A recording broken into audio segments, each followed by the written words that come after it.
on. It's preparing to live stream the meeting. It is on. Okay. Hi, everybody.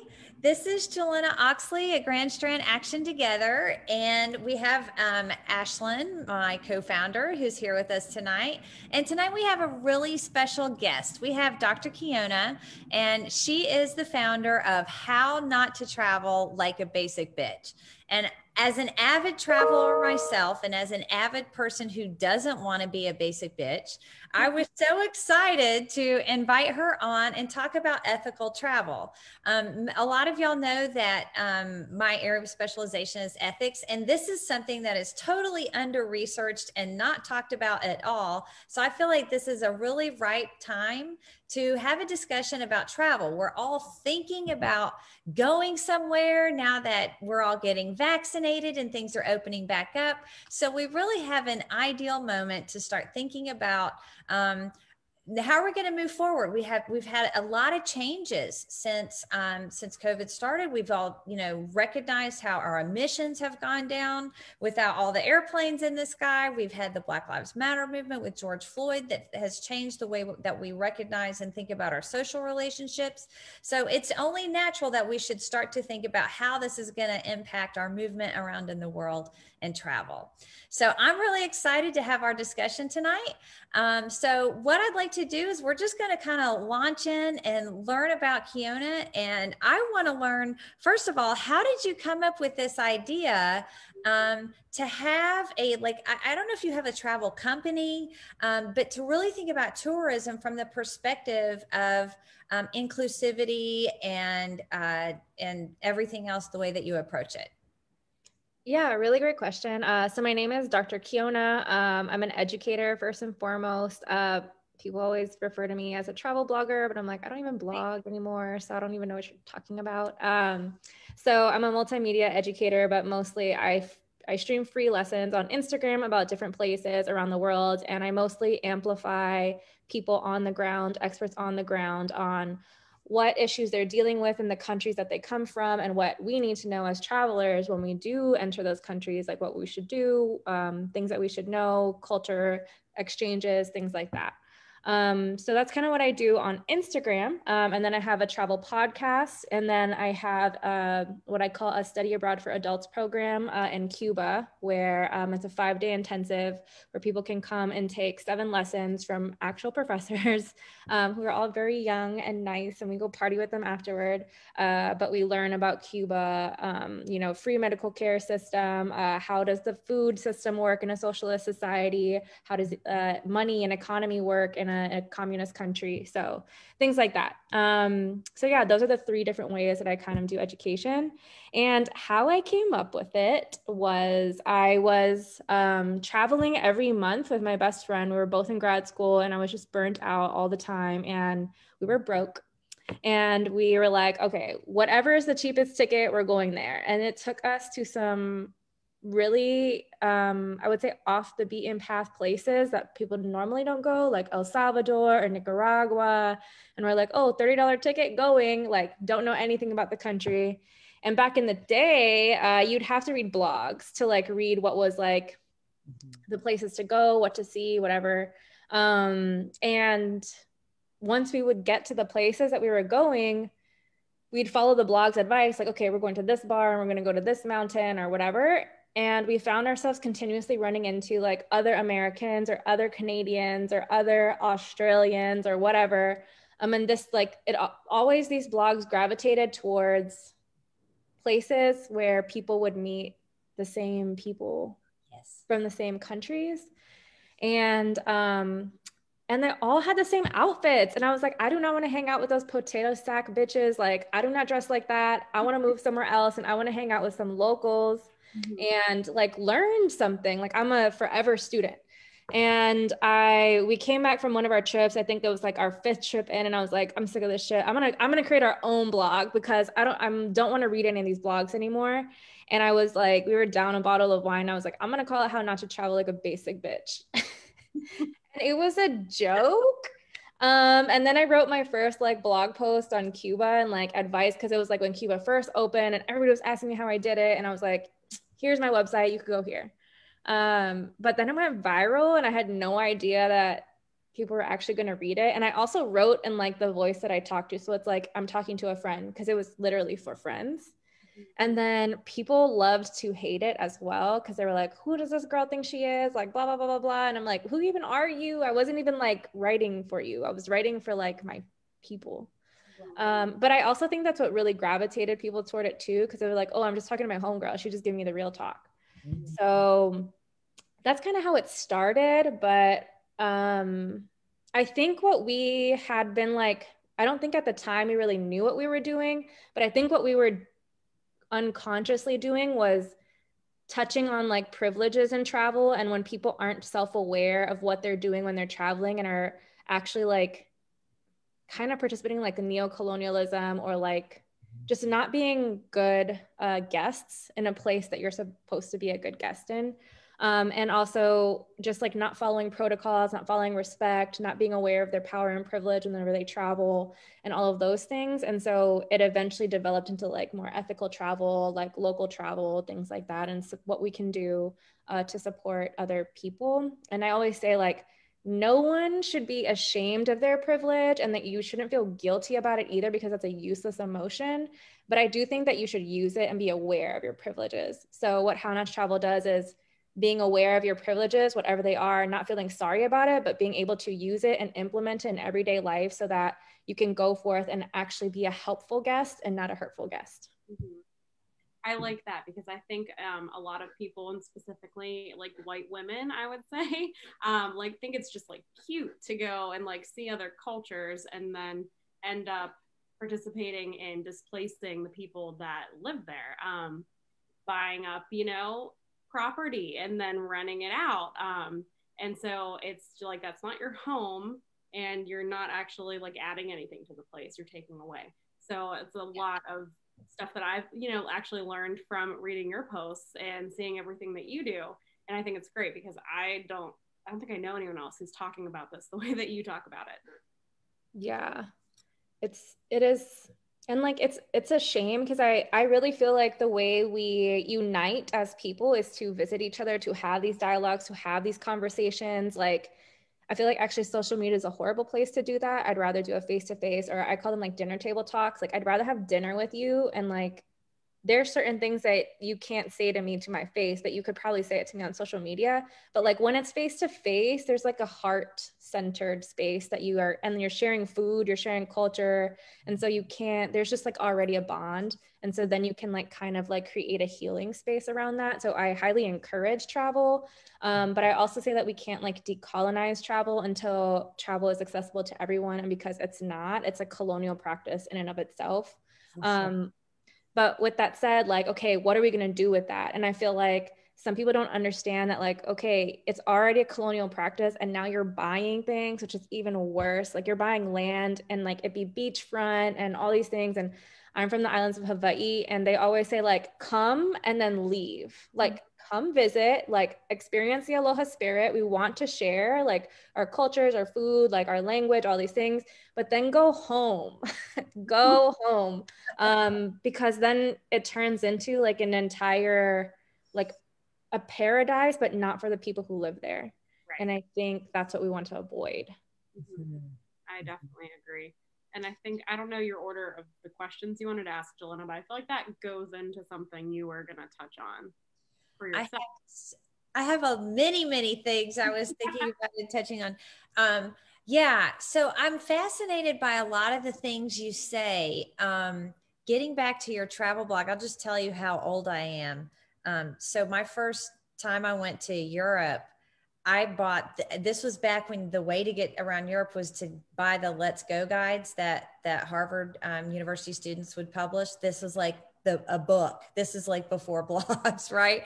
And that was exactly what we noticed when we go over there. You're just running into American kids everywhere. So, I mean, partially it was good because they're like, I was using my broken French. My friend was using her broken Italian. So we're like happy to see other Americans, but it was the weirdest thing. We're like, this is not even real. So I did have friends who were living in Germany. And so the way I started to travel, and again, this is another example of privilege. but is to go places. And this is my philosophy now. And I visit people. So I haven't gone on like vacation where I didn't know anybody in 30 years, because now I go, every time I go somewhere, my goal is to go somewhere where I know somebody, and I'm very good at making friends. So I keep all my friends in my Rolodex, and then I'll be like, I really want to go to Helsinki. Let me call my friend. I know somebody from Helsinki, and I'm going to call them, and then they're going to show me around. And that's worked for me. But again, that's an example of my privilege. The vast majority of people can't do that. And so I love your idea of having the boots on the ground experience, because otherwise it's like you're in a parallel universe from like the people who actually live there, and then the American tourists who are like in their own little world of, which I love a good hostel, I love that. But like, that's not the same thing as getting to know somebody who actually lives there and can show you around. So I'm not a hostel girl, but I am a homestay girl. Like, I love homestays where I'm like living with the family and like contributing to the household, and then I can ask them questions and like we can all go out together or whatever. And also, like, I don't want to also impose on their lives, but it's like somebody to talk to and ask about like certain cultural things that I'm picking up on. But hostels, I'm like, keep me out of those. I will pay extra. Yeah. I mean, I haven't been in one since the 90s. So, I can't say that I know exactly what, if they're the same now, but I can imagine that they're probably still the same. Yeah. But there's a whole culture, right? There's a whole culture that surrounds tourism and catering to tourists, so that like they just have a surface, experience wherever they go. So it's definitely, I love, and the thing about what you're doing is like, I feel like you're like the Rick Steves of travel, but like then a new and improved progressive, like, and I don't think Rick Steves is bad.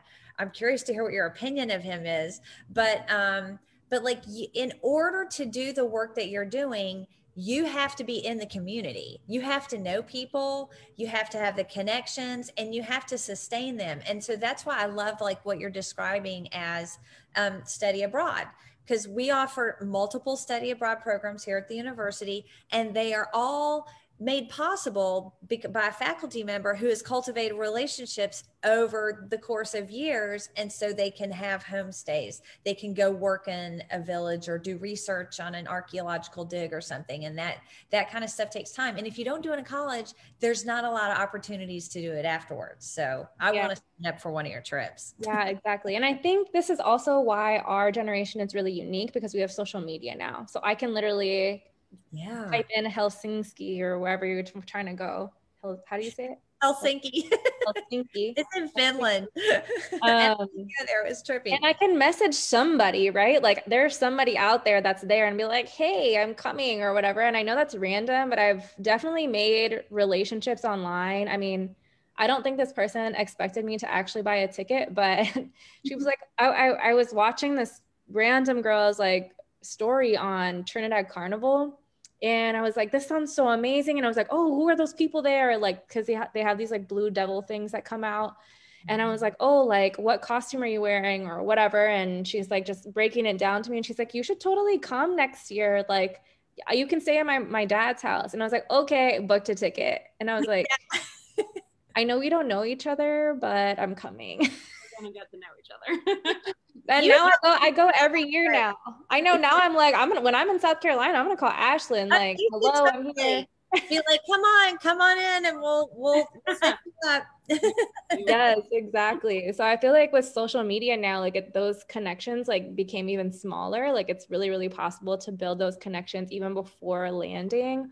And it's like really you're encouraged to be social because it's social media. Yeah.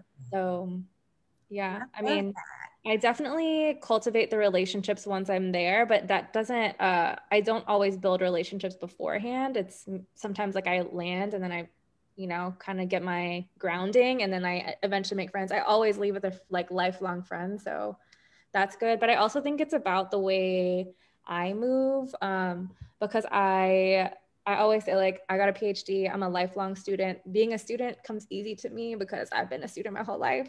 And so I always am in the position of listening to hear, not to talk. And so I listen and I learn and I just pick up on things and I have questions. I'm genuinely curious. And I think everyone feels good when you're genuinely curious about like their ways of life and how they're living, and you respect no judgment. I just want to know and I'm curious. And then like, you know, then you get the invitations like, oh, well, actually, if you're interested in this, you should go here or whatever. And then, you know, it opens up a whole big thing. But I also feel like I follow a certain protocol that I bring from my culture. So like in Hawaii, you don't ever like enter into somebody's house without a gift. Or you never, like if somebody is sharing knowledge with you, you should feed them, things like that. So like everything is like very communal, very community oriented, as if like I'm not just extracting things from you, like we are sharing in culture, we're sharing in things, which not all travelers do. And I mean, I've seen travelers like literally berate the people that they're staying with or the people that are helping them and then not pay them, or just be like blatantly rude, or entitled, which is what I would call a basic bitch.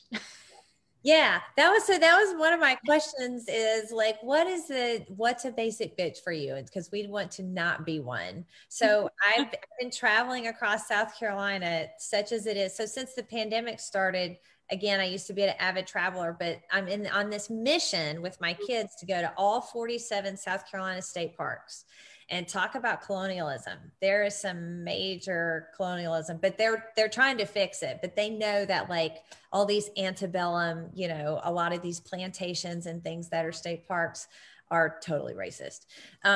So how do you, what is a basic bitch and how could I avoid being one when I'm traveling?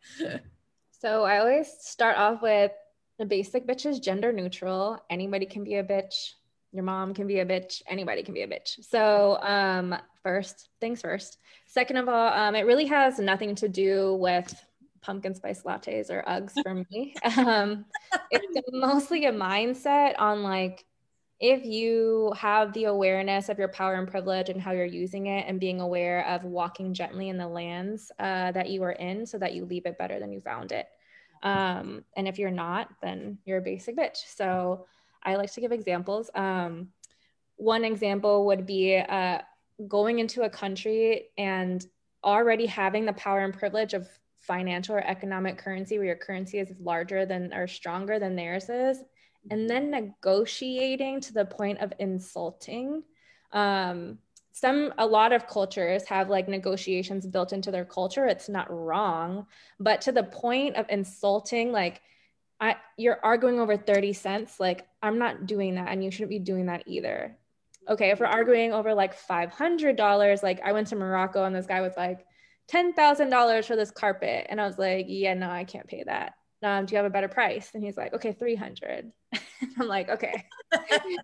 But you know, like I've seen like tourists argue over like 30 cents or like 50 cents. And then it's just like insulting at that point. And I'm like, why are you doing that? I know you have the money.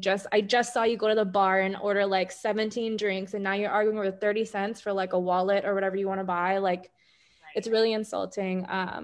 Or even just like the discomfort of like, I remember being on a bus full of like Europeans, and there's this Guatemalan driver and he had been driving us all night. And this Spanish guy like took off his shoes and propped it up on the like dashboard of the bus and just was like chilling with his like feet up in his face, like foot in driver's face. And I was like, how do you feel comfortable? Like, how could you possibly do that? And he just like felt very entitled to do that. And I think like a few of us mentioned something like, hey, like, do you want to like get your feet down or whatever? And like, he just was like so entitled and insulted that we have even like imposed on his comfort, you know? Mm-hmm. And so it's just like stuff like that where I'm just like, oh, you're just a basic bitch. Like, I can't talk to you. Yeah. So it's just stuff like that. Mm-hmm. That totally makes sense. I don't know much about outside of the continental United States because I haven't gone literally anywhere. But I know my dad had been in Jamaica, and he always like tells the story that this would have been like in the 80s. But all-inclusive resorts, whatever, the people that are your guides, they're like, oh, make sure you don't leave the resort. And it's just like, why are you trying to tell them that they shouldn't go out and like see the place that they're staying in? You want them to just stay here and spend extra money here instead of go and see like the locals and see like what exists outside of this like perfect, like probably Americanized resort. And so I just think it's probably a duty for travelers to go and put money into that local economy. And like you said, not haggle over pennies. Yes, I think the economy is such a good point that you're bringing up. So, I feel like tourism is an entire industry, right? 10% of the world is employed by the tourism industry, which means 10% of the world is unemployed right now. But which people have forgotten that, and that pisses me off because I'm like, you know, all those people that made your trip special before, you've literally forgotten about them and they are starving right now. It's been 2 years without work. And like, I mean, I just know because I'm in tourism and we have a COVID relief fund for my vendors, and so they're surviving, but not all travel agencies do that. And I always say like my vendors are like family, like we are tight, like, you know, when we had a bus driver whose kid got really sick and didn't have access to antibiotics, and like we got I brought antibiotics for his kid, you know? So I'm like, it's more than just a vendor, like we're fam. So of course, like when COVID happened, I was stressed out because I'm like, yeah, I have to provide for me and like 65 other people. But most travel agencies have shut down. They like left. They were like, you know, I'm good. And I'm like, yo, how can you possibly forget the people who make your business run? Like, I just don't understand that.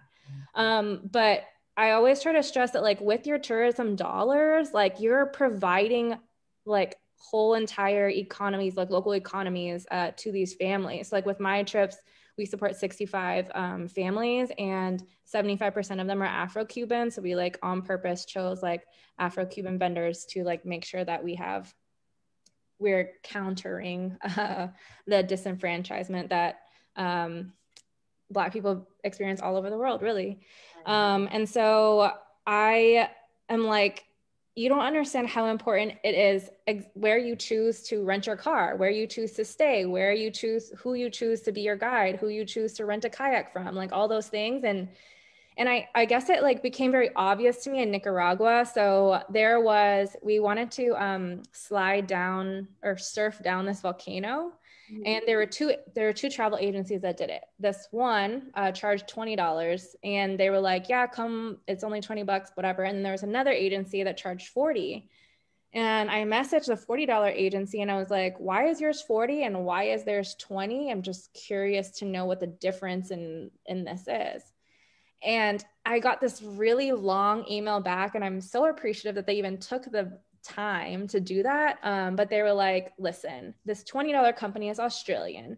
They will take, you know, they have way more marketing funds. They have a huge truck. They have all of these materials that we can't afford because we're just local Nicaraguans. And they pack all these tourists in the back of the truck and they take them up to the volcano, and then you can go down. He's like, I'm using my personal vehicle. I have 3 spots. And I actually invented the sport, and I cannot like live off of less than that. Right. I felt so embarrassed. I mean, I'm glad I asked, right, but I was like, yeah, that makes perfect sense. And how would I have known? But like, that's a perfect example of like, where I chose to spend my $40, which like is nothing in the scale of my life, really mattered to that company comparatively to like $20 for an Australian company who shouldn't even honestly be there. Right. And like just the capital that they're bringing in and taking out of Nicaragua, because, you know, Nicaragua just had a civil war, and like, do you think that company is still there? Like they left, you know, whereas like the Nicaraguans, they're going to be there forever. So I think being not a basic bitch is being aware of like how powerful your dollars are and how they can literally fuel local families and local economies. Yeah. So I'm really curious, now that you're mentioning, do countries not have laws that prohibit that kind of like, I don't know what you would call like coming in and taking the business? I mean, because I know that like it's a big deal that like, you know, China's coming in and buying American property. Everybody's talking about that. But like Americans are going over and buying property everywhere else. But like you'd think that like countries would protect their own citizens and their economies by trying to not allow that kind of thing to happen. But obviously it must happen all over the world. They're called communist countries and they do not allow foreigners to buy land. However, that comes at a cost. As you Okay. can see, there's blockades, there are sanctions put on countries like that. So as soon as a country takes their own like self sufficiency or self rights, like they get punished by powers that be. So, for example, at Cuba, no foreigner can own land in Cuba, none. So everything has to come from everything is in the land of Cuban in hand of Cubans. Okay. And then that is the same for like other communist countries everywhere else. A really cool tourism model that I really, really like is Bhutan. So Bhutan you have like a choice of 7 packages. You can do mountains, you could do temples, you could do the lake, whatever. Their tour guides are trained in school about all of the history of Bhutan. And so all of their information is accurate and like, you know, government funded. So you are assigned a guide and you pick your package and then you have like, I think 3 days of hotel or whatever, and then like a 3-day homestay situation. So you have like a balance. And then you are guided through the country with somebody who can actually speak on it, which eliminates the fake guide thing, because I've had many a fake guide where I'm like, this is not right. Let me Google it. I'm like, oh, you're fake. Okay, got it. So it like bypasses a lot of false information. And it also, because it's like a government funded packet, like all of the, like the homestays and all of that stuff, all the money goes to those people. So it keeps the tourism economy local while also keeping Bhutan not dependent on tourism, which is another big thing, is that some countries have like completely turned into like all of the Caribbean is just based on tourism. That is their primary economy, and they have no other life outside of tourism. They have no other life outside of foreigners. That means their whole lives they're performing for people. And so I really love Bhutan's model because it prevents those things. Like they can still live and have like self-sufficiency while also like providing informative and information to tourists. So it's like a good balance. Yeah, that's fascinating. It never occurred to me how much like world politics plays a role in like how the tourism industry just operates in general. But yeah, that sounds like a much better model. I know that like, you know, obviously like a lot of the mountaineering expeditions like um, Everest and K2, they employ local people, right? Sherpas, but that's, I think probably because nobody else can do it because that's like a really hard job. So there are probably certain locations where they might, you know, really just depend on local people to do them, but that's probably kind of few and far between. Yeah, actually, this brings me to another point, which is storytelling in travel. So it's really awesome that you have to invest in Sherpas because they're the skilled people with skills. They know the area, they're born in that area, and they've summited these mountains like multiple times. Exactly. Same with like Kilimanjaro, like it's the same situation. The issue is that like when we're telling stories, it's like not the Sherpas being spotlighted, not the people who do this every day, who are like stewards of the land, who take care of it even when tourists leave. It's always the tourists who like conquered the mountain, rather than like, no, it was a team of people who helped this person And do that. everybody's reading John freaking Krakauer then Yeah. instead of reading about, I forgot his name, but the people that really deserve the credit for doing it multiple times over. Exactly. So I think there's a lot of like travel colonialism and travel writing. But I'm hoping that social media is kind of breaking all those things down. Now we have access to actual voices, and we don't have to go through, you know, Fodor's or Harvard Review Tourism or Lonely Planet or whatever. So now we can just go straight to the source, which I'm hoping it'll like make for a better, more inclusive future for travel. Yeah, you definitely hope so. So this is I want to ask you about a couple things. So first I want to ask you, like, I suspect a lot of people are going to be traveling within the United States this year just because of, you know, we're still kind of new with the COVID thing. And so one of the places I'm going this summer, so I have never been to Hawaii and I've never been to South Dakota, and North Dakota. And so I have a friend who's in our chemistry department. She's from Rapid City. I'm going to shout out to Amber. And so she's going to host us this summer and show us around. And we were talking about going to visit Mount Rushmore, and she was like, actually, we need to go visit the Native American sites, and they're actually probably more important than Mount Rushmore. And I'm like, tell me more, girl. Like, let's like tell me more, and like let's do that. But then when I start talking to people and tell them like we're going to Crazy Horse and we're doing, they're like, they have no idea what I'm talking about. The only thing that people recognize is Mount Rushmore. So how can we discover, you know, our own history here in the United States that's not like you're describing colonial? I think it's like the system is set up for us to like make it harder to find or something. Yeah. So Mount Rushmore is actually Blackfeet, I believe, the Blackfeet tribe, and it is a Blackfeet sacred mountain. And they actually have Blackfeet guides that will tell you the history of the mountain and how it was desecrated, and how they want it back. Oh, interesting. And they even do performances, and they will tell you. You do have to look though. So you have to specifically search for like Blackfeet guides in Mount Rushmore or things like that. So usually when I travel, search I search for the history and I start from the beginning, like who was here first. And then from there, I type in the tribal name, and I usually put like museum or like experience or whatever in Google, and then those things start to populate. And I usually try to find like an email, an Instagram name, TikToker, somebody, or I reach out to somebody that I know in the area, like, hey, do you have any Indigenous friends in the area? I'd love to pay them to like show me around, because everybody needs money and I would love to give money and I want to learn and all these things. So I definitely do traditional ways of like looking for specific guides, because a lot of tribal lands do have guides. If they allow you on the tribal lands, and if they don't, I go through non-traditional methods, which is like just hitting people up on IG, being like, hey, do you know anybody who does this, or do you have a house I could stay in, or things like that. I've actually been trying to work with some tribes to develop experiences, but it's really, really difficult. There's so much protocol involved.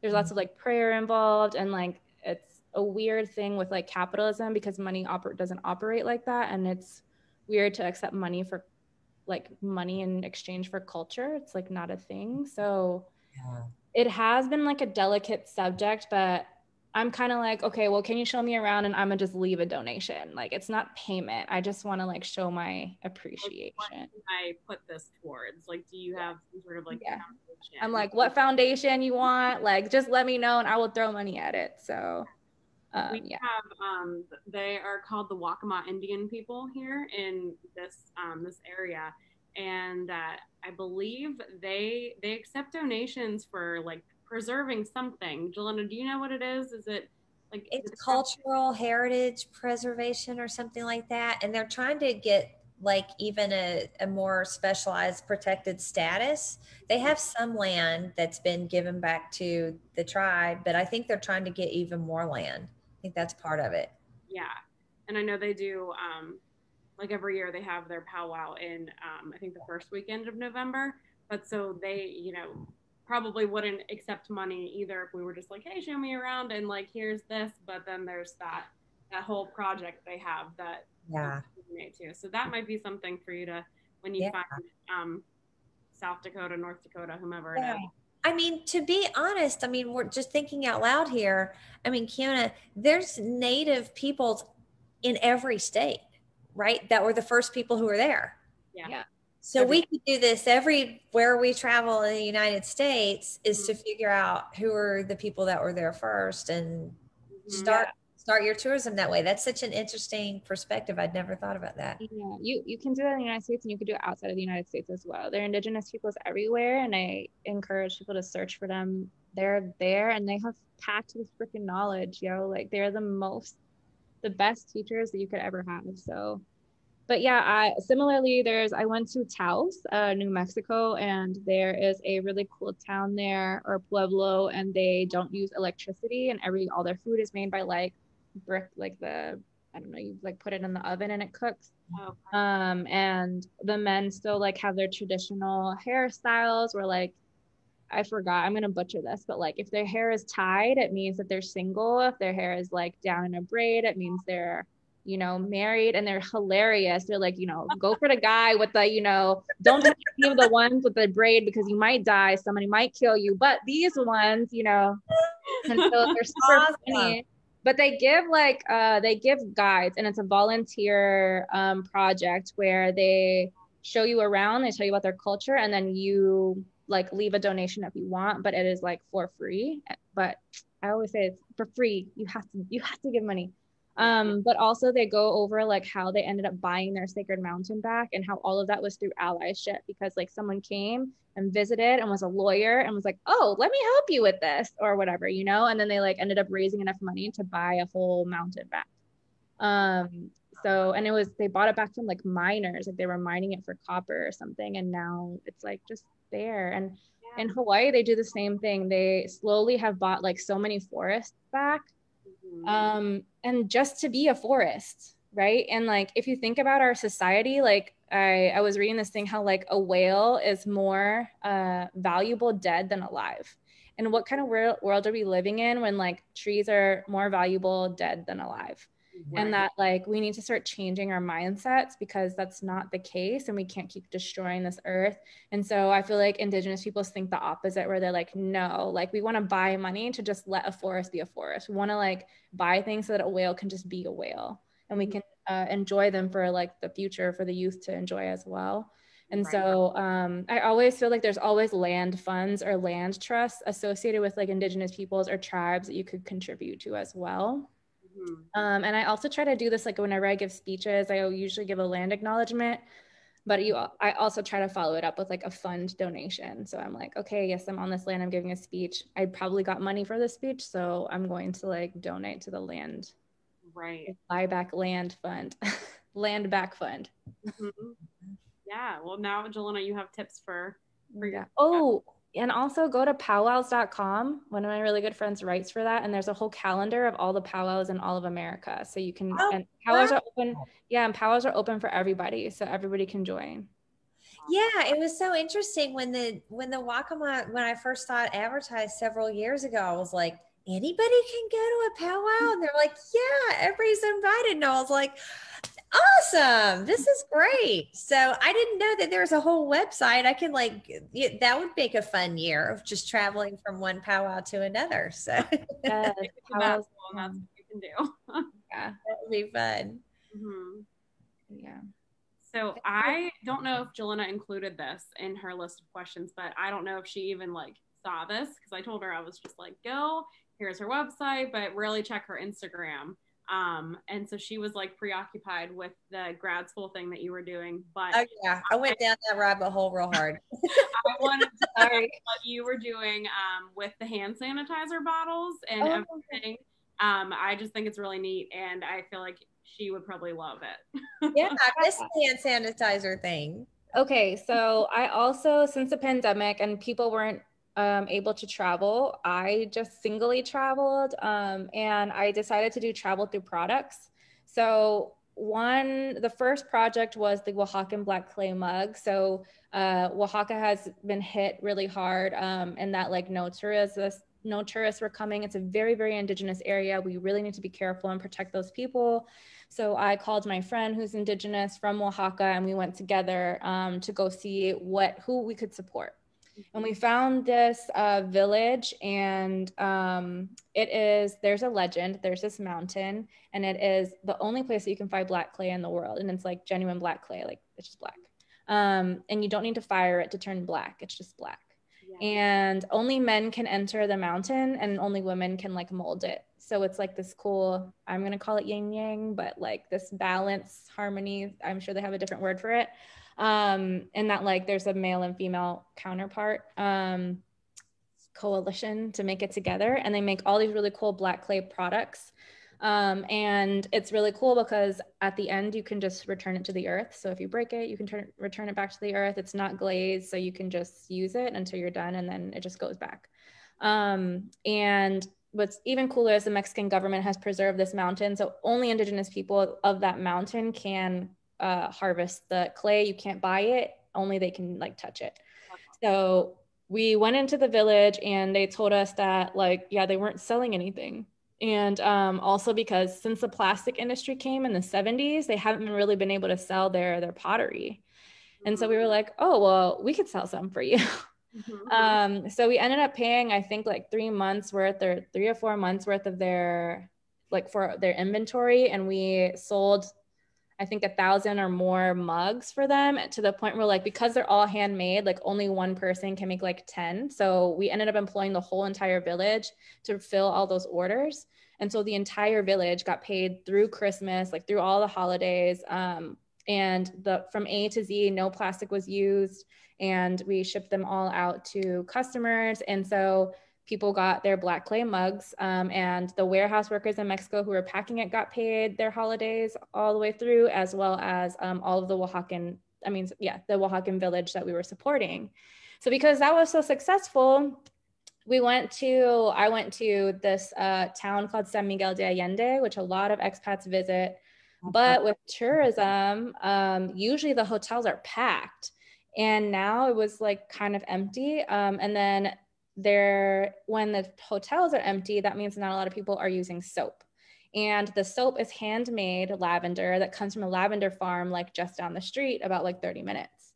And so I had passed by this lavender farm a few times and visited my mom, and I stopped and I was like, yo, there's this lavender farm. Like, I feel like I need to go visit it. And they were like, yeah, we haven't sold our lavender because no one is buying soap because there's no tourists in the hotels. And so they had like a huge harvest of lavender. And they're like, yeah, this is a farm. This is like a living thing. Like, we can't just not harvest it because there's a pandemic. Like, we have to continue like the plant. We have to continue growing the plants. So I was like, okay, I'm going to try to buy all this. I'm going to try to buy his harvest. So we developed a hand sanitizer that's 70% alcohol based, but it's a community of like 70 people. And I think like most of them are women. I think there's only 13 men. And they hand harvest the lavender. That means like no tractors, like they're raking it. They're not like, there's no electricity involved, and they're distilling it in this like old school way. And so we developed a lavender scented hand sanitizer. So there's no residue on your hand. There's no gel, like evaporates. And then we created this bottle, like this little flask thing that it goes into. And we also input nopal extract, and nopal is like a cactus that grows naturally in the area. And it is a natural, I know the word in Spanish, moisturizer. It's a natural moisturizer. So the alcohol will dry out your hand. So we put nopal extract so that you would moisturize it at the same time. And then so we put a little cactus on the bottle, and then we put like a cork on the top. So instead of using like a plastic screw, we decided to use all natural, and they're hand like shaved. So it gave more jobs to people to like shave down the cork. So yeah, like no plastic, all handmade bottles, hand shaved cork, hand picked lavender, all supporting like basically a commune of women farmers. And yeah, we only had the offer for like 48 hours, and we sold like, I think like 600 or 700 bottles. And we're like, okay, wait, let's make sure that we have enough lavender. So we cut it off. We were like, okay, let's stop. But there is still more. So I think we're going to have another sale, because we tried to like buy it all, and like, we're just going to try to sell it just to help these guys out until tourism picks back up. So yeah, so these are like the 2 travel products that I developed during the pandemic. And so I think we have like 2 more in the works that will come, and maybe it'll be something that lasts past the pandemic. But this is a really cool way that we can support the environment, each other, and the local communities that we weren't able to visit but would have liked to visit. Or even if you do buy the product, you can then go visit them and be like, oh, these are the people that like did my stuff or whatever. So yeah. Yeah, that's awesome. So that actually leads into something else I was going to ask you. Are you still doing your trips? How's the pandemic impacted your actual travel? So I can tell that you kind of stopped, but then you've done these products, which is amazing. So what about you have an expedition to Cuba that you do? How often do you do the Cuba trip? And then did you have to stop doing that? Yeah, we've been on hold for like a year and a half now. We haven't been able to go in. It's been really stressful because it was a big source of my income, and all of their income.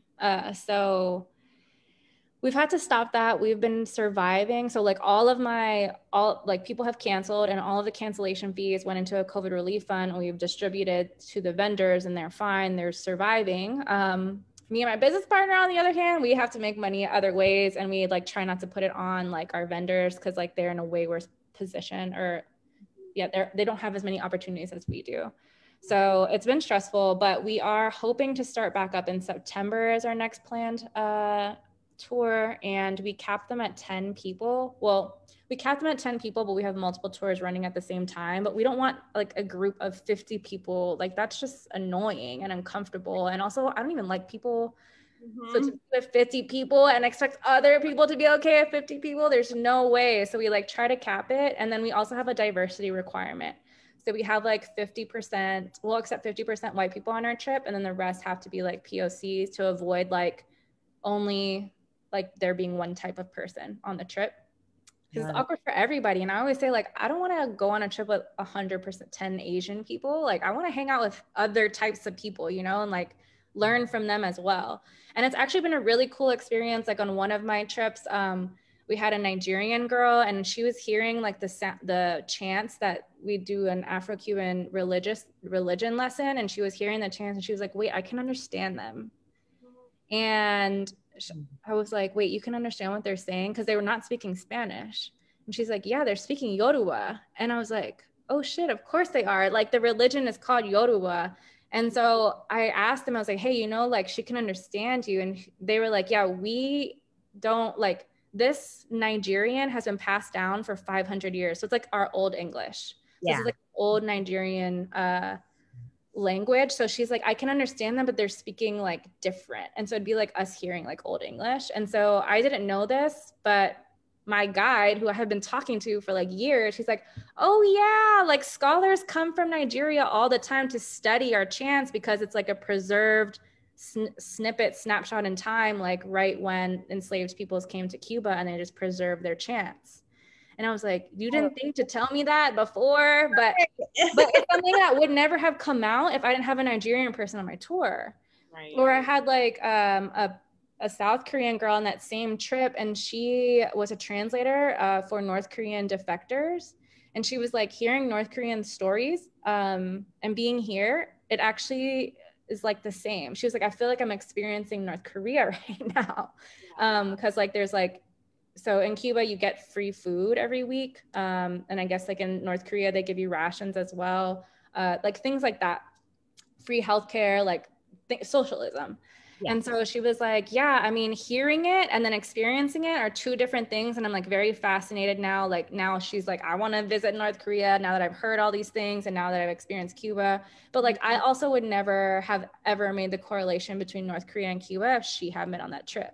And so I feel like I learn every single time, even though I've done these lessons like a billion times now, like it changes every time there's a different group of people because they're bringing their perspectives, their culture, their teachings as well, that I'm like, I feel like I'm blown away every time. And I run 2 tours every month. And so I mean, which is quite a bit. And so I feel like I'm in a constant state of learning, just watching people receive the material and then reacting to it. Yeah. So one of the things that I noticed on your website is that you have, and I'm not sure if I'm getting this right, but you have like scholarships for people to come on some of your trips if they like can't afford it. So one of the things that discourages me, or what it makes me concerned about Americans, is that people don't tend to leave the United States. And I forgot what, is it Mark Twain that said, travel is the best cure for prejudice, because it forces you to realize that your way of doing things is just one among many. And you become much more open-minded. And I really wish Americans would want to travel outside of the United States more. But will you talk a little bit about the scholarships or things that you have available for people? A lot, again, people don't have money. That's the reason they don't travel outside the United States. They don't have money. Or like no one to walk them through it either. Traveling is intimidating as fuck. Like I watched this one guy, he was like this super Texan cowboy, like super masculine man. And he walked into the airport And he just was like, he kept walking back in and back out and back in and back out. And I was like, is he okay? Which kind of freaked me out because this was like 9/11 times. And I was like, is he okay? Is he like, I don't know. Anyway, I realized he didn't know how to get a ticket. Like he had no idea how to get a ticket. He had no idea how to check in. He was so frustrated, and he was asked, he was like, yo, I need to catch my flight. And they're like, yeah, go over there. Or like, yeah, go over there. And he's just like walking around, like not knowing what to do. And like, literally I was like, no, this is like the check-in counter. Like you just give them your passport or whatever. And I had to like walk him through it. And I'm like, if you don't have parents to walk you through it, and it's like the privilege of like having immigrant parents, because we visit home, like, you know, wherever my parents are from, then like, if you don't have anybody to walk you through it, how could you possibly know? And if your family is from like generationally in America, how could you possibly, like, there was no reason to leave. So I think that there's like a intimidation barrier there, which I think people don't take into account. And my brother just got engaged, and his girlfriend is like American white, and she had never left the country either, never had a passport. Her whole entire family never had passports. And I invited her to my birthday trip in Mexico, but she didn't have a passport. And I was like, sorry, girl, gotta go, bye. And my brother ended up coming, and she got so jealous. She was like, I'm definitely coming on the next trip. Like, you guys look like you had so much fun, blah, blah, blah. And I was like, okay, get your passport. And so I literally planned out the trip for her. So she came with us to Puerto Rico, and she got proposed to. But like, booking hotels, like getting on a plane, like she had never been on one before, and like walking somebody through that, and like all the things to take, what things you can buy in the country. Like she was bringing her whole medicine cabinet. I was like, girl, there's pharmacy in Puerto Rico, you know, like you don't have to bring everything. And she was just like overpacking, overbuying. And I was like, girl, you're gonna I'm gonna let you do it this time, but I'm telling you, you could buy things, you know, when you're on the other side. And so like, just like walking her through like transport, how to get a taxi from the airport, like getting to her hotel, like how to check in, and like, you know, granted it's in like Spanish too. So like just setting it all up so that she had a like pretty easy trip. And she had like the best time. I mean, I booked us like a cave adventure where she had to like cliff dive into like a ravine and grab a tube and like go up to like bring it up to the zip line, and we zip lined down this forest and like dropped into the water and whitewater raft like down the river.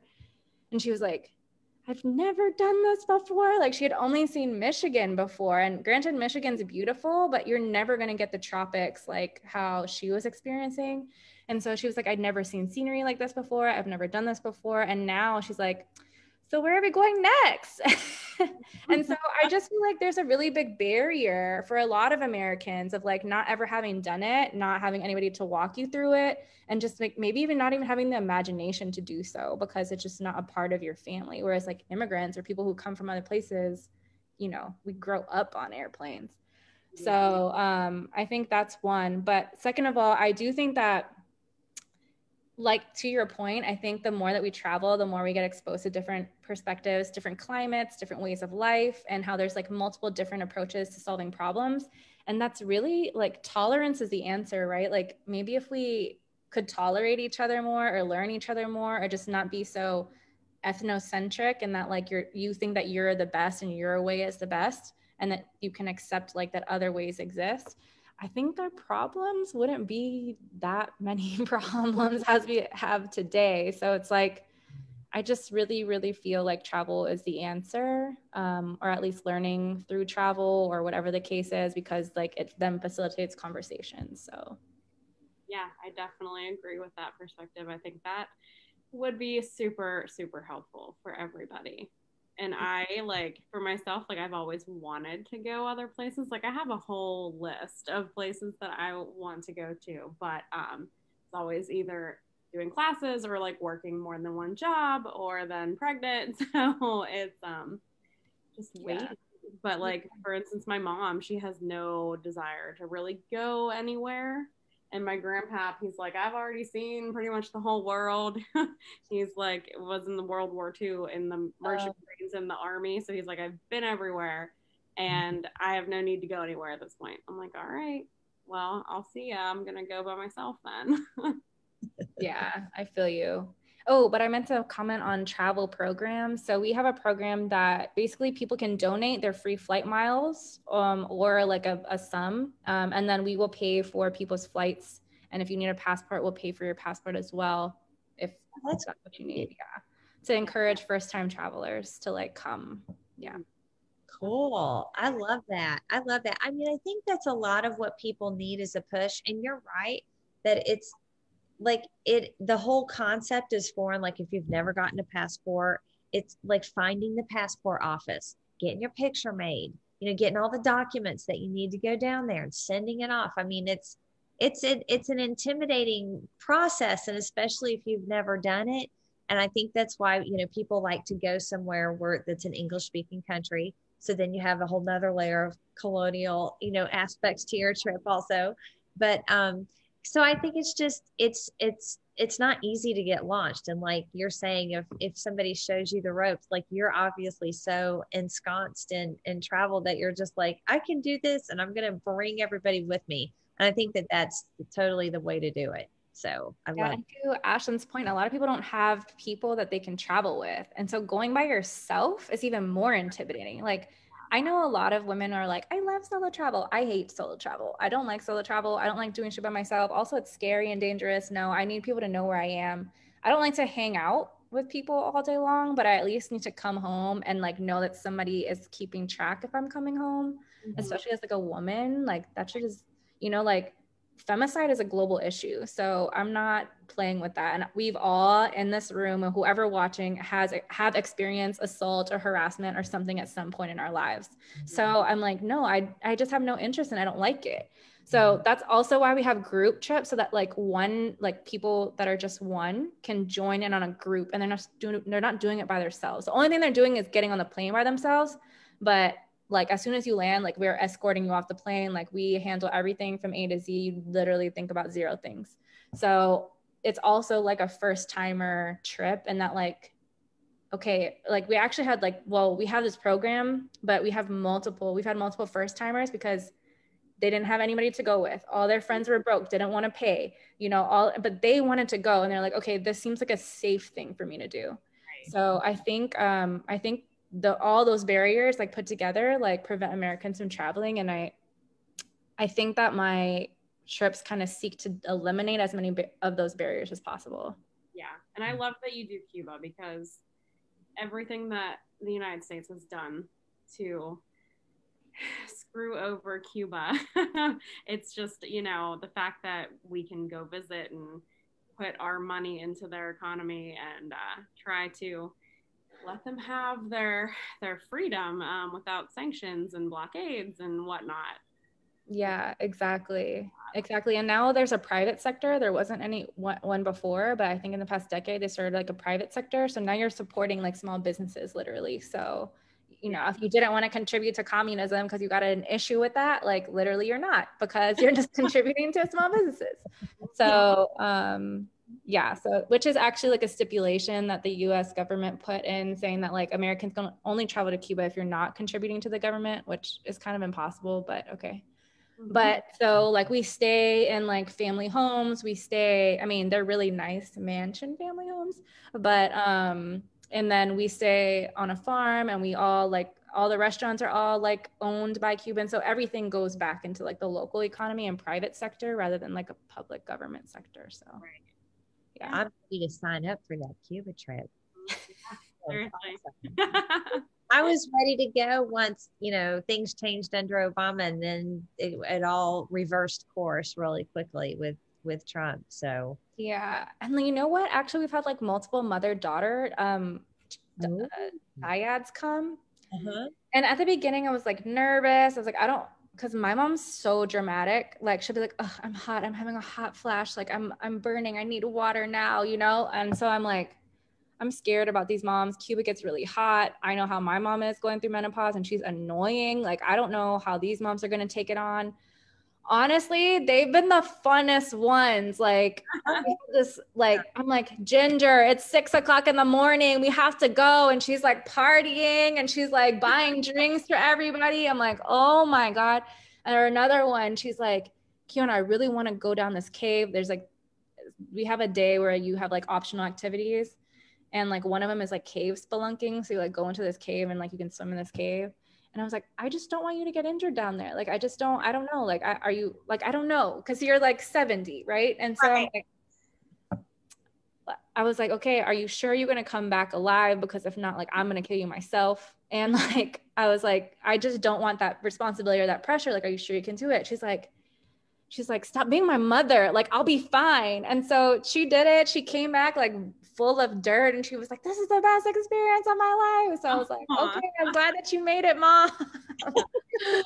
But like, I just feel like they become like the trip mom. So everybody's looking out for them, but then she looks out for us too. Or like my dad went on a trip and like, I was like, I told my business partner, her name's Rita, I was like, I'm going to go home. It's like 3:00 in the morning. I'm going to go to sleep. Our next class is at 9 a.m. tomorrow. So I'm going to go home. And she's like, okay, I'll like hang out with your dad. He's super fun. I was like, okay. The next morning he doesn't wake up. So I'm like banging on his door. I'm like, Dad, where are you? And he's like, is it morning? And I was like, yes. And he's like in his underwear and he has like a can of beer in his hand. And he's like, okay, I'll be down. Like he didn't even go to sleep.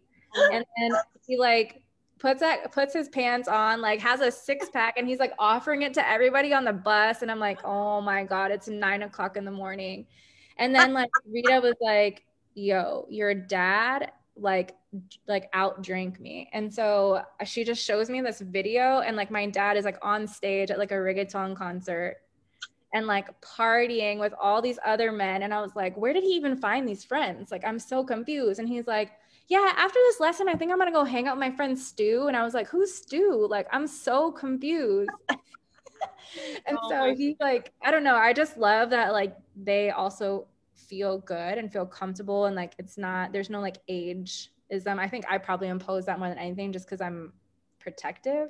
Right. But I just feel like they have such a good time. It's like such freedom for them. And it's like really, really special to see. So now I'm like, yeah, bring all your parents. The parents. Oh, that's awesome. I like all you know, 70-year-old grandmas.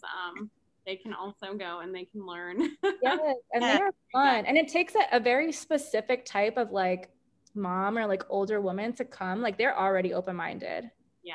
Like to go to Cuba, like they're like the best type of person ever. So I love them. That's awesome. That sounds great. We'll have to plan a trip in the future. Yeah, we will. So I realize that we're wrapping up on time here, getting low. So before we close out, you mentioned that you're from Hawaii, and so do you do any travel tourism in Hawaii, or like did Hawaii have anything to do with like how you got interested in the travel because you grew up in like a culture that kind of catered to tourists?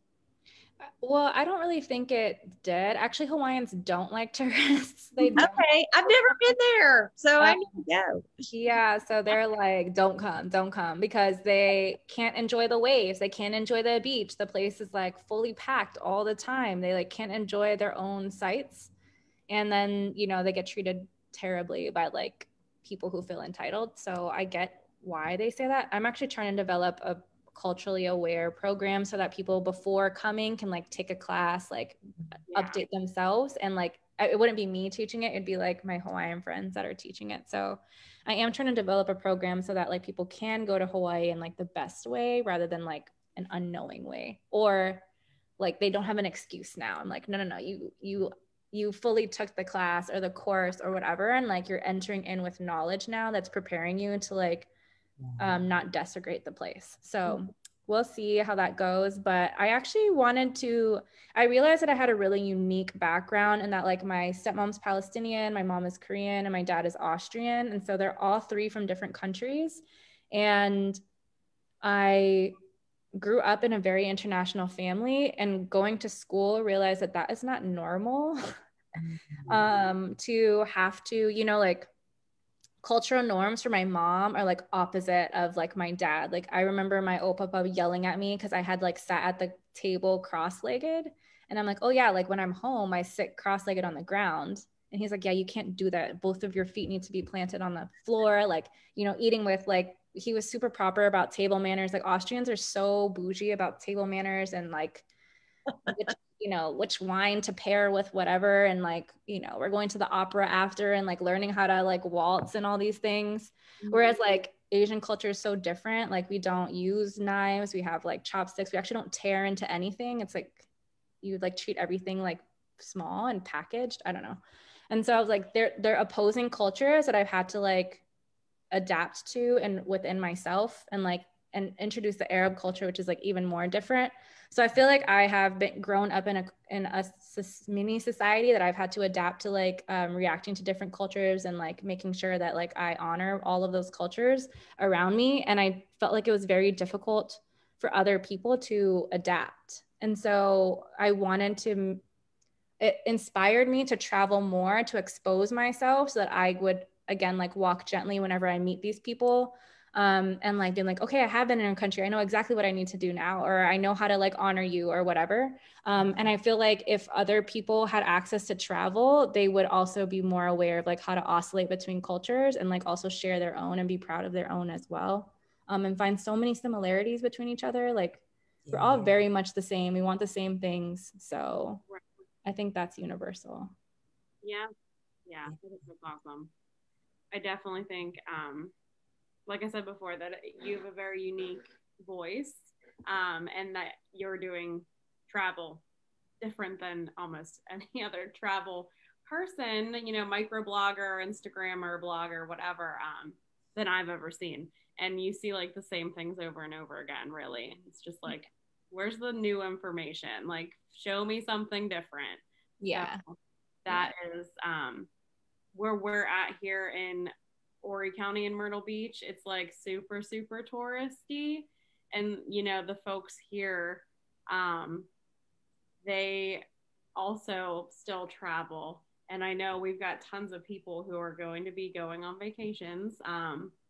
So hopefully they will listen to your advice and walk gently wherever they are. Yes, walk gently and leave it better than you found it, and listen to hear, not to respond. Yes. Those are my rules. They're good ones. They are good ones. That's Thank you so much for joining us. Thank you for having me. phenomenal. It was really great to meet you. I've thoroughly enjoyed the discussion. So Likewise. Thank you so much for having me. This was so much fun. I'm so glad to meet you, Ashlyn, finally. Oh, I know, instead of just on Instagram. Jelena, you need to get her like into CCU somehow. Bring her. I'm already thinking about it. Already thinking about it. You would make a great speaker. That way you can come to South Carolina, because otherwise you probably wouldn't come. So I would love to come. I've been once, but okay. I should do it again. Only for like a day though, so it wasn't enough. I think I went to Hilton Head or something. Okay. Yeah. Well, we're Poor Man's Hilton Head. So. I need a redo. Yeah. Absolutely. Thank you. Thank you. Awesome. Well, thank you so much. This has been great. We thoroughly enjoyed it, and we hope you enjoy your wonderful summer. Thank you. You all as well. Be safe on your travels. Bye. Thank you. Bye. Bye.